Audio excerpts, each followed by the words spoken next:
Maintenant, nous souhaitons amorcer notre dossier Portfolio pour notre classe et nos élèves.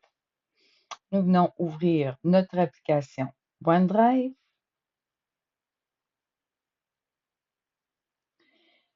Maintenant, dans mon dossier OneDrive, je viens amorcer une ouverture d'un autre dossier.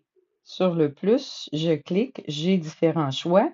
Il m'est possible de faire dossier, faire des captures directement de photos que nous verrons dans une prochaine vidéo, ou même de charger certains outils sur mon appareil, donc des fichiers aussi, ou même des photos.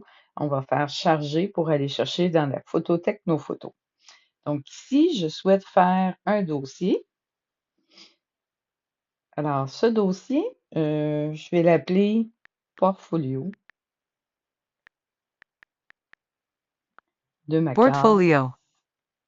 Classe 2025-2026.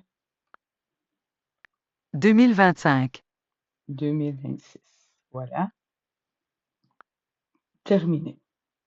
Alors, je retrouve dans ma série de fichiers par ordre alphanumérique. Alors, je dois descendre au P pour trouver mon dossier Portfolio. Ça peut être un petit peu là, fatigant parce que dans une journée, je risque de prendre plusieurs photos et je vais devoir venir chercher ce dossier-là plus bas dans ma liste. Donc, si j'aimerais le retrouver plus haut, comme je disais, c'est un classement alphanumérique. J'ai laissé mon doigt longtemps sur le dossier. Je peux faire un choix de renommer dans le menu qui apparaît. Je vais me placer mon curseur au début du P et je vais l'appeler, moi, je vais lui ajouter le dossier 00. 00. Voilà, je confirme et mon dossier va être maintenant placé dans la suite 00 au début. On va faire la suite, la même chose avec mon nouveau dossier que j'ai choisi pour vous faire un exemple. Alors ici, j'ai un dossier qui va être mon dossier où je pourrai ajouter les photos pour l'ensemble de ma classe. Ensuite, ce qu'il vous faut réaliser, c'est un dossier par élève.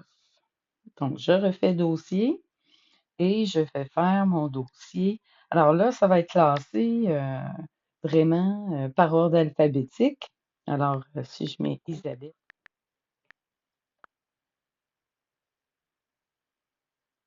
voilà, j'ai le dossier Isabelle. Une fois qu'on fait le dossier, il me l'ouvre tout de suite.